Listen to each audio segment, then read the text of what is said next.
Hey everyone, in today's video we're going to be talking about the TrimUI brick. It's an ultra premium, ultra affordable handheld that can play up to PS1 or Dreamcast games, obviously without the analog stick.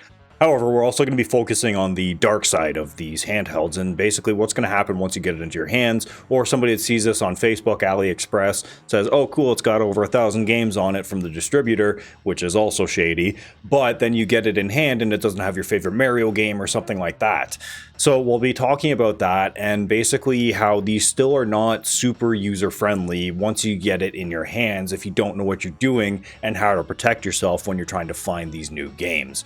Now, you can use providers like today's sponsor and provider of the device, toretro. They do provide the device and typically will provide it with an SD card loaded with a bunch of games. Again, this is also shady in and of itself because technically they're not supposed to be doing that. But if there's no other kind of real legal way of getting the games, how else are you supposed to go about it? Now, for the speeds and feats of all this, open source software, there's different open source options and kind of branches off the main one that you can put on. There is the MinUI, which I believe is the most popular one, but I've left it on kind of bone stock of the TrimUI, whatever OS that you get on here. So it is a 3.2-inch IPS display. It is small compared to some of the competitors out there, especially like the RG35XX. It does have RGB lighting and swappable trigger sets and a metal backplate as previously mentioned. Now for the specs, we have a CPU all-winner A133 Plus clocked at 1.8 gigahertz. For RAM, we have 1 gigabyte at LPDDR4X. Speakers, we have a stereo 1-watt set and a microphone headphone combo. Now for the Wi-Fi module, there is Wi-Fi for the local LAN play as well as Bluetooth 2.1. Now on board, there is a 3000 mAh battery with an estimated 5 hours. There is USB-C charging, but it will only accept 5-volt 1.5 amp. It doesn't work with power delivery or PD chargers, and it will cause an overcurrent protection. So when I was trying to use this and charge it with my regular like UGreen 100-watt chargers, stuff like that are PD compliant, I would plug it in, the light would light up, and then it would turn off. And then it just would not accept a charge from any charger, including a 5-volt charger. So if you do get one of these, and like many other retro handhelds, unfortunately, because apparently it's just too expensive to put in a USB PD charger compliant port, you are limited to charging at slow wattages, and you just run the risk of potentially messing up your device. Some of them don't have that overcurrent protection, and it's something you shouldn't be kind of purposely tripping anyway. So that is an annoyance and a bit of a pain in the butt. All right, so some personal thoughts before we get into like the nitty-gritty of like the dark side of all these handhelds. This is the nicest GBA style handheld I've ever used. It has the metal backplate. It does get a little bit warm when you're pushing the higher processing levels, but it is quite nice overall, I would say. It's a step above a lot of the amber neck devices I've used in the past and do have currently. There are great color choices. I got this purple here because purple is kind of like the channel color here, and it's one of my preferred colors, and it's a very, very nice looking purple. It's more of like a deep kind of plummy type purple, but they also had an orange one, I believe, and kind of like the NES Famicom style ones as well.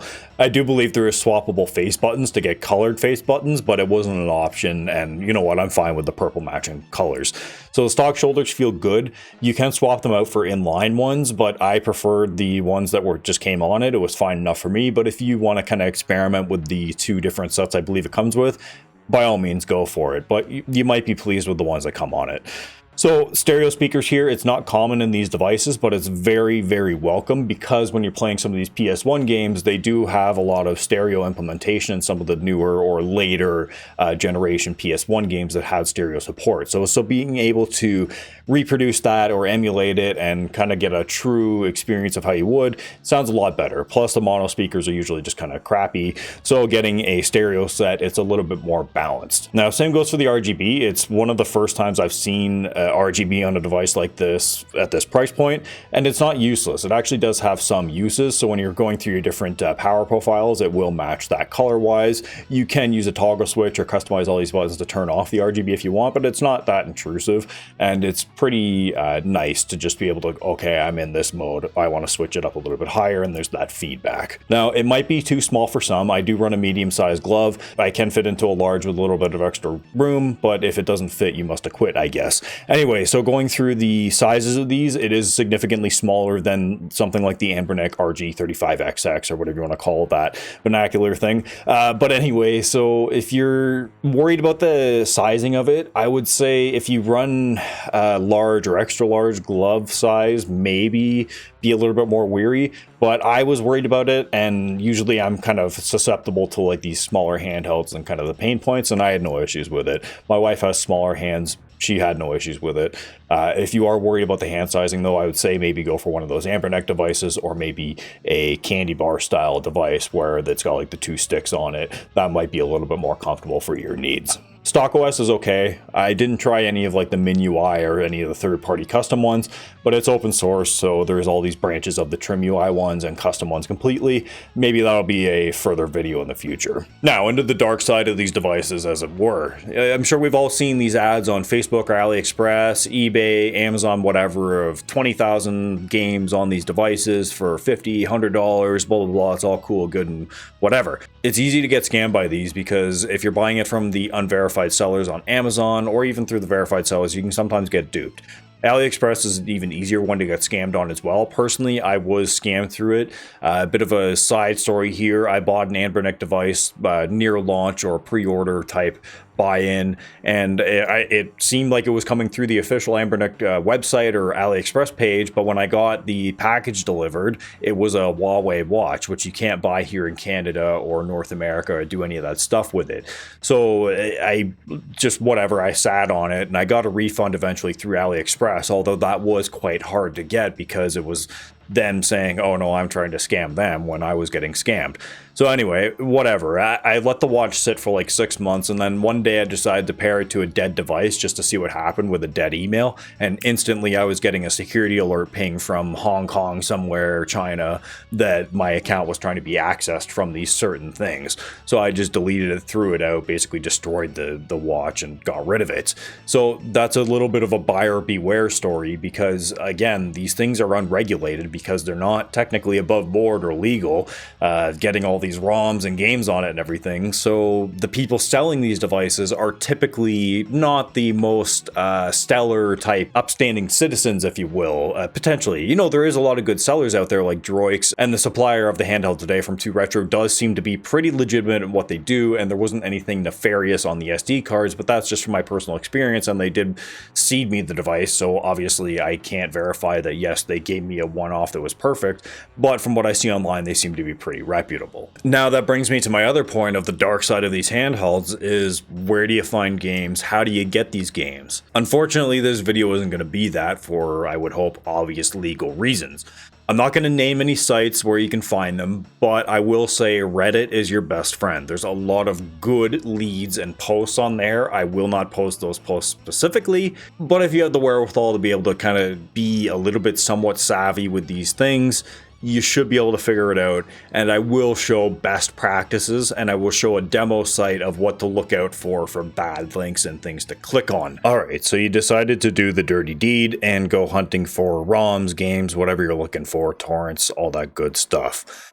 Again, I'm not going to show any of those sites, but I will show a site that's a good example to test a ad blocker or something such as Pi-hole, which I do run personally. So without any sort of ad block, you can see even with the VPN, you're getting fed all of these kind of like pop-up ads. So clicking a simple test, it does allow for these pop-ups to happen, much like you would see on some sort of torrent or ROM type site. So they are interfering with the user experience, and a lot of these ads and pop-ups like this will be found on general websites like CNN or news websites too. So it's not just a bad website type issue.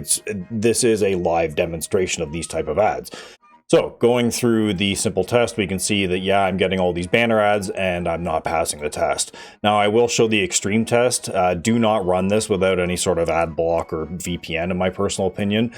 This is just for a demonstration, and the only one I'm going to demonstrate is this ad of the Rickroll video here. So if you do click on it, you'll see that you're getting these classic type of pop-ups happening. So that is also another key thing on these ROM sites or torrent sites is these interstitial pop-ups happening and false kind of download links of like, oh, click this big download button or click this big button. So in order for me to actually play this video, I had to do that and then also get a pre-roll ad as well. So that is very not good, and I don't know what this ad is going to be, but it doesn't look very family friendly. So again, do not use anything on this page, and it says here, do not trust anything on this page. It uses some of the scummiest adverts out there.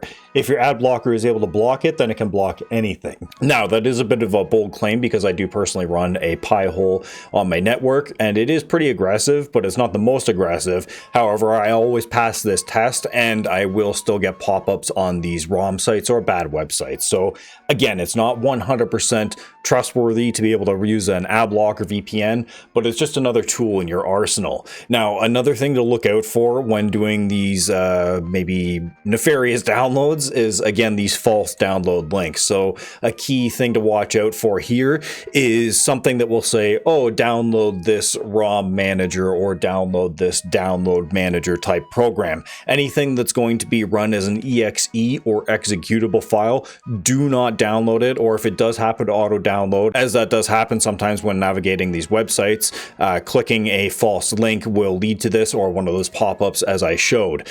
So if you're downloading an exe file, stop that download, delete it immediately, go into your recycling box, delete it out of there, nuke it.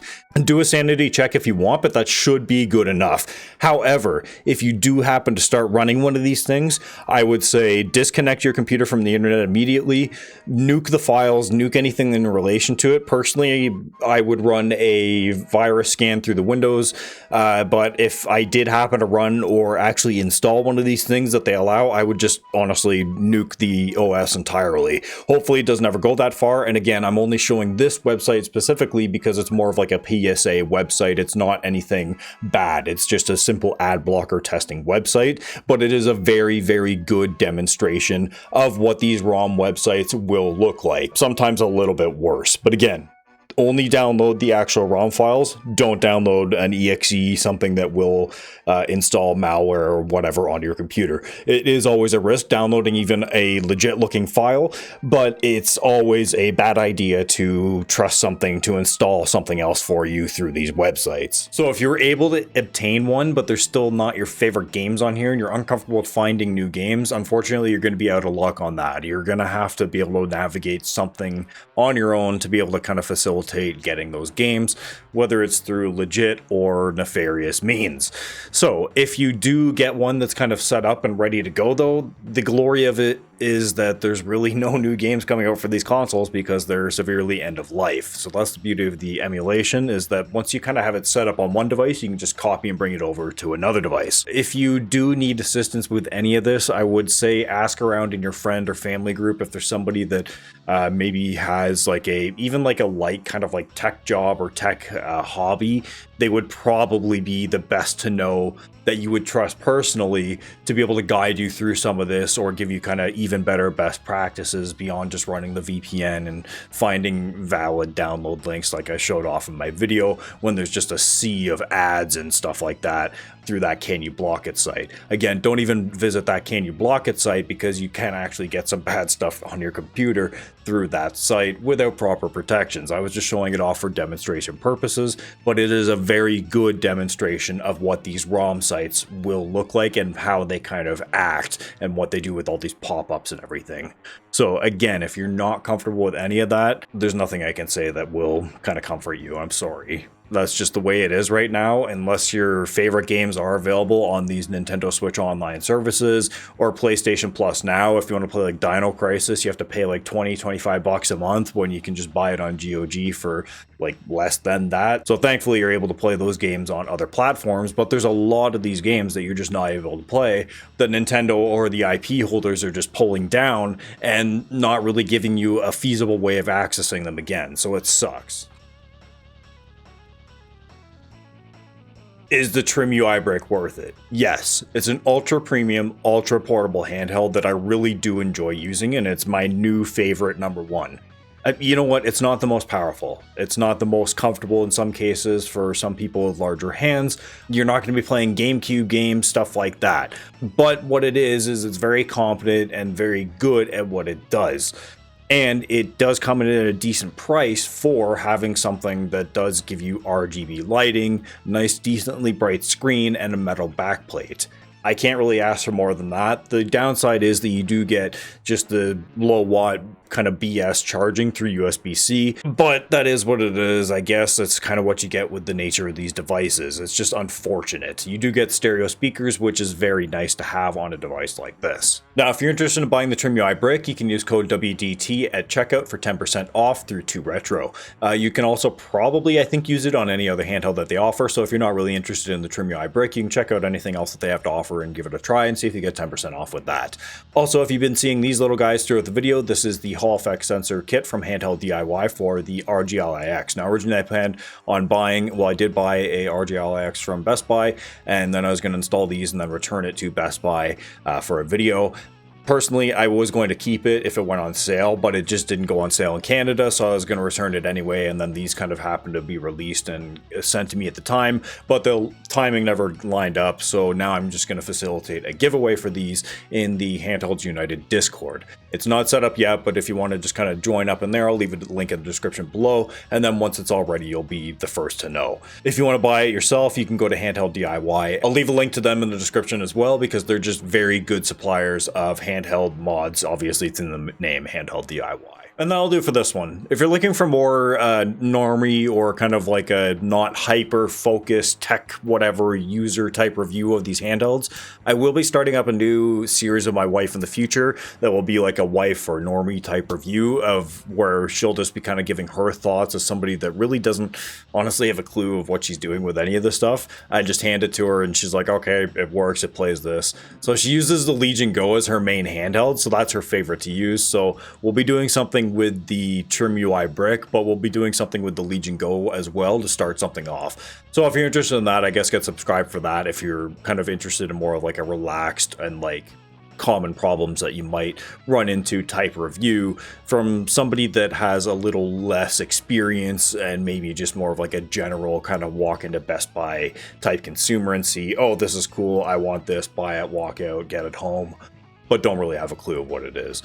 So again, if you're interested in that, do get subscribed, and as always, I hope you all have a great day.